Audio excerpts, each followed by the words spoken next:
Berikutnya hadis nomor 2. Wa an Anasin, dari Anas radhiyallahu anhu qala berkata, qala Rasulullah sallallahu alaihi wasallam, telah bersabda Rasulullah sallallahu alaihi wasallam, la yatamanayanna, ya, la yatamanayanna, jangan sekali-kali berangan-angan, ahadukum, salah seorang di antara kalian, sekali-kalinya itu nun yang ditasydid itu ya Pak, nun taukid sakilah namanya, al mauta, akan kematian, lidurin, ya, karena apa?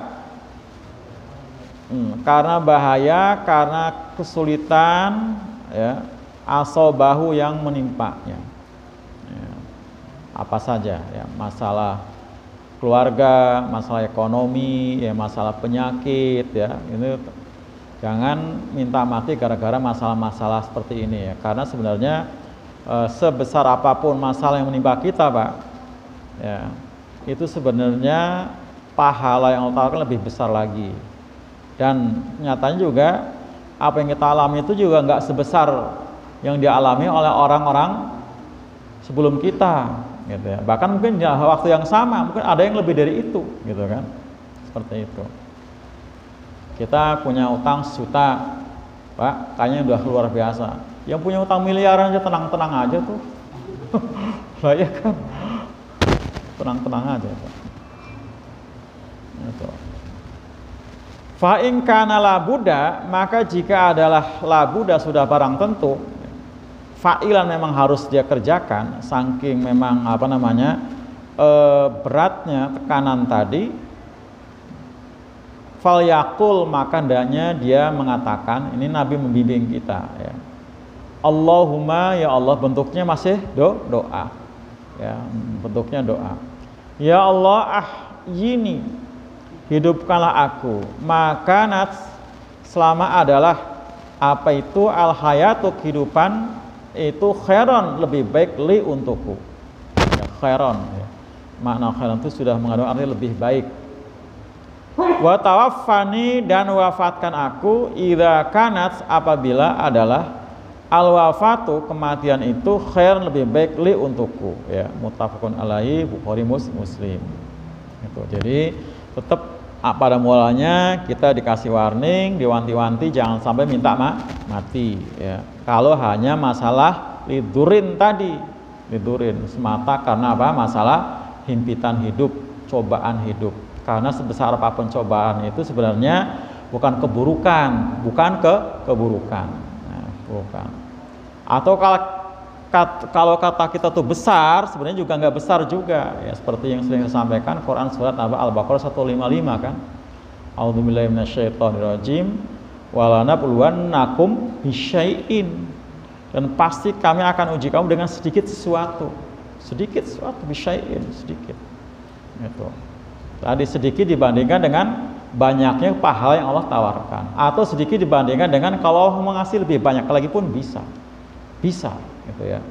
Nah, itu. Jadi yang kita pinta adalah apa Pak? Jangan sampai kita diuji dengan cobaan-cobaan ini kita nggak sanggup untuk memikulnya. Itu yang harus terus kita panjatkan. Gimana doanya?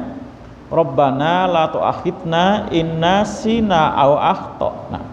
Rabbana wala tahmil alaina isran kama hamaltahu alal ladzina min qablina. Rabbana wala tuhammilna ma la taqata lana bih wa'fu anna waghfir lana warhamna anta maulana wansurnal qawmil kafirin. Nah, ini harus terus kita panjatkan itu. Jangan sampai tidak. Ya Allah, jangan Engkau siksa kami sekiranya kami salah dan lupa. Dan jangan Engkau bebani kami dengan suatu beban yang berat. Isron kama hamaltahu ladzina min qablina, sebagaimana telah Engkau bebankan pada orang-orang sebelum kami. Jadi orang sebelum kita ini bebannya luar biasa Pak. Para nabi, para rasul. Makanya pantas mereka masuk surga itu karena bebannya, ujiannya luar biasa. Masat mubaksa wa dharra wa zulzilu, menimpa pada mereka kemelaratan, himpitan hidup, keguncangan jiwa pada mereka. Saking beratnya sampai hatta yaqul rasul walladzina amanu mata nasrullah. Berkata Rasul dan orang-orang yang beriman bersamanya, kapan datangnya pertolongan Allah? Ini gambaran satu ungkapan kata kalimat yang mewakili suasana hati yang benar luar biasa penderitaannya itu. Nah, jadi ini yang kita minta. Wala tahmil alaina isron kama hamalul Rabbana wala tuhamilna ma la taqata lana bi. Ya Allah, jangan Kau bebani kami dengan apa yang Kamu nggak sanggup untuk memikulnya. Ini. Jadi kalau ujian itu satu kepastian, nggak mungkin kita nggak akan diuji, karena kita punya iman, pasti diuji. Nah, yang kita minta adalah ujian yang kita tidak sanggup untuk memikulnya. Walaupun kata orang itu berat, tapi karena udah Allah beri kita mental yang kuat, iman yang mapan, insya Allah kuat. Gitu. Jadi nggak sampai datang apa tadi Pak? Putus asa atau setengah putus asa. Jangan kan setengah putus asa pun jangan. Setengah putus asa jangan. Ini kadang-kadang malah sebaliknya, saya ngelihat kayaknya orang itu nggak ada beban hidup.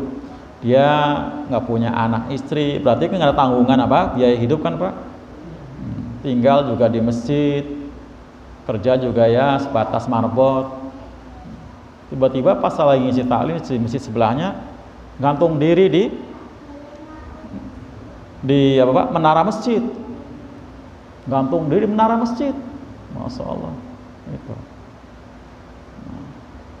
Ini kan kata kita ya dia mungkin sakit, tapi dia masih bisa. Kalau saya datang, saya ngisi kuliah subuh, dia sudah ngelapin jendela masjid, udah bersih semua. Berarti kan sehat ya Pak, aktivitas. Gitu. Jadi tadi karena kurang sabarnya sebenarnya kan, kurang sabar. Nah itu berarti putus asa. Gitu ya. Jadi jangan karena lidurin tadi ya, karena bahaya yang menimpa, kesulitan hidup yang dialami kemudian minta mati. Nah kalau memang tadi labuda itu namanya satu hal yang pasti, memang kayaknya sudah berat banget gitu Pak, berat banget dipikul. Kalau dipikul kita bakal melewat. Kalau melewat nggak? Bukan lewat gitu ya. Nah tadi masalahnya berarti apa tadi? Bahaya mengancam akidah gitu ya. Fitnah agama, bahasa tadi judulnya kan fitnah agama. Nah itu tetap bentuknya doa, bukan